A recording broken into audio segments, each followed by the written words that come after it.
Olá, sou João Marcelo Garcês e junto com Eduardo Wolfert, Henrique Borges e Lucas Rezende, farei o trabalho sobre a abordagem fenomenológica proposta por Moreira em 1991.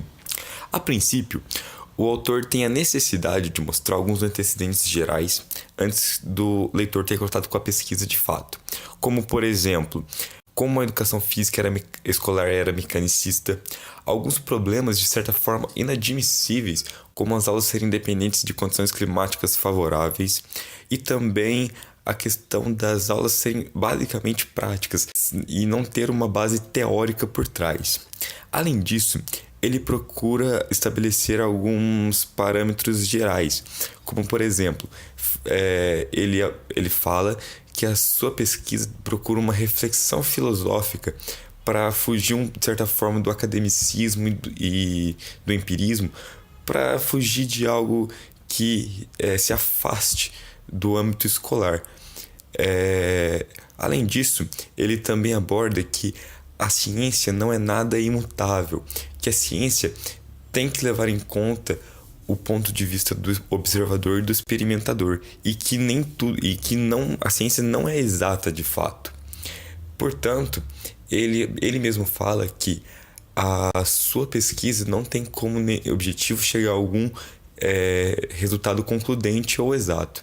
Portanto, ele também fala que a sua pesquisa é qualitativa e não quantitativa, pois assim ele consegue descrever melhor o fenômeno e ele também evita algumas generalizações que seriam prejudiciais à pesquisa de fato. Bem, agora sobre os antecedentes mais específicos da educação física, Guildarelli afirma que no Brasil existiam 5 tendências da educação física escolar, sendo elas a higienista até 1930, a militarista de 1930 a 1945, a pedagogicista de 1945 a 1964, a competitivista após 1964 e a popular que surgiu também mais recentemente. Além disso, neste capítulo, o autor tenta fazer alguns questionamentos que ele acredita que seja importante para se entender a pesquisa também, como por exemplo, a atuação dos professores de educação física nas escolas. Será que eles estariam dominando o corpo dos alunos? Dominando de uma tal forma a fazerem o que eles desejavam? Algo desse tipo?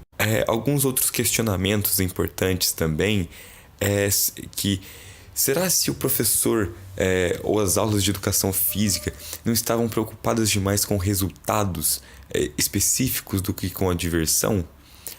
E também um outro questionamento proposto por Lima é o porquê do esporte na educação física escolar. Já que o esporte de alto rendimento é restrito a uma minoria no futuro. Por que expor a maioria das crianças, ou praticamente todas as crianças, a algo que no futuro só a minoria vai ter contato? Esses foram alguns questionamentos que o autor tenta trazer para aclimatizar o leitor com a obra.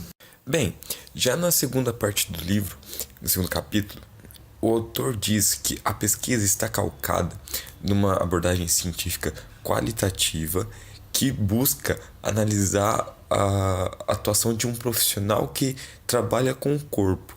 Corpo esse que é uma fonte de expressões significantes. Além disso, o próprio autor diz que o seu trabalho está baseado numa abordagem e não num método.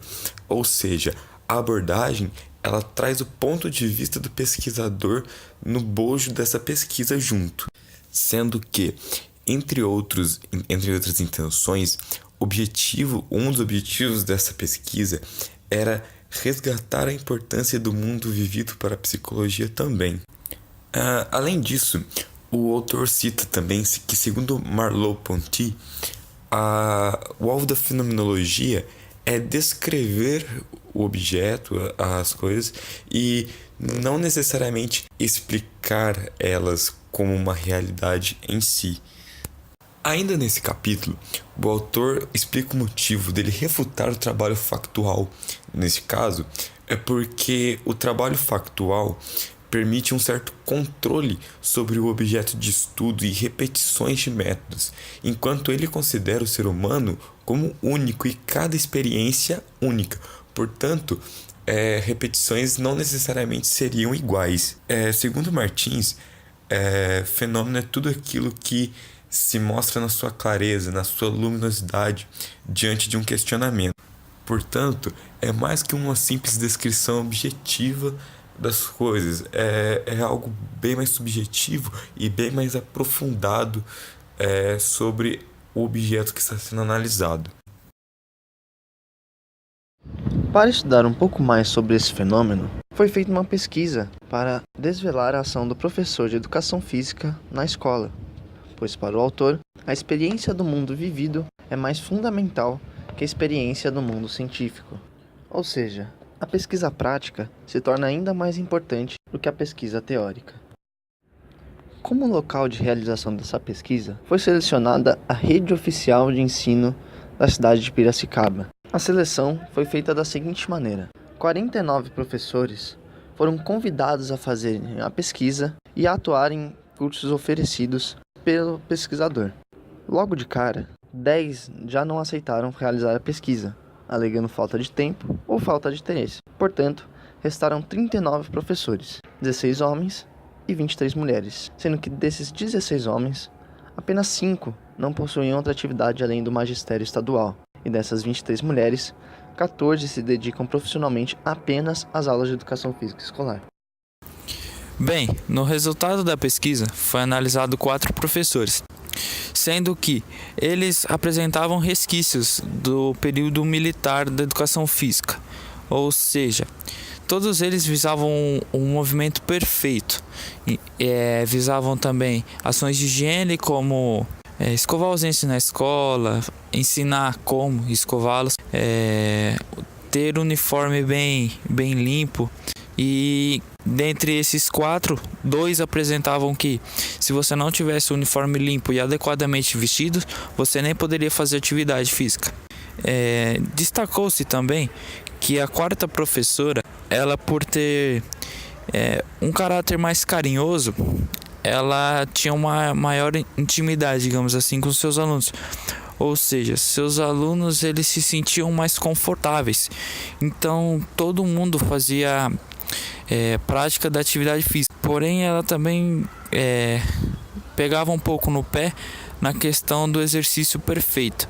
E, consequentemente, quem não obtivesse um bom resultado era meio que deixado de lado, não pela professora, mas sim por si próprio. O que é um problema muito grande, porque a maioria das pessoas hoje em dia, das crianças, eles praticam atividade física só dentro da escola, o que pode gerar uma sociedade com grandes problemas, no caso de obesidade, por falta de exercício. Então, isso explicita um pouco o papel do professor de educação física na escola, que ele vai alavancar todos os outros meios de atividade física de uma população. Nesse capítulo, chamado Perspectiva Metodológica, o autor faz alguns questionamentos sobre a educação física escolar.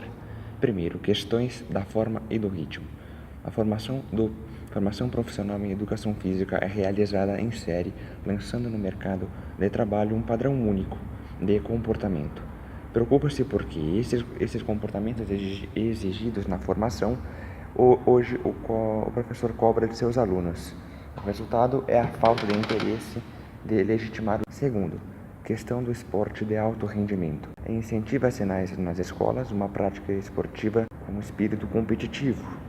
Entretanto, a prevalência de individualismo e falta de cooperação.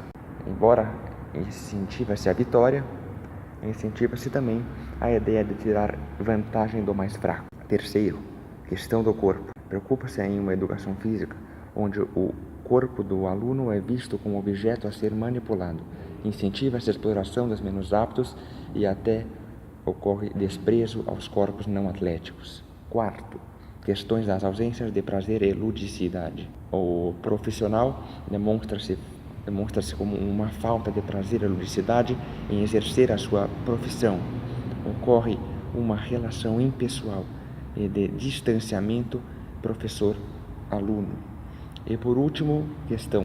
O autor dedica o capítulo de conclusões para tratar de 3 pretensões, preocupações principais, segundo ele. A primeira consiste em penetrar no discurso, nas análises ideográficas, nomotéticas, e a preocupação é como empreender tudo isso.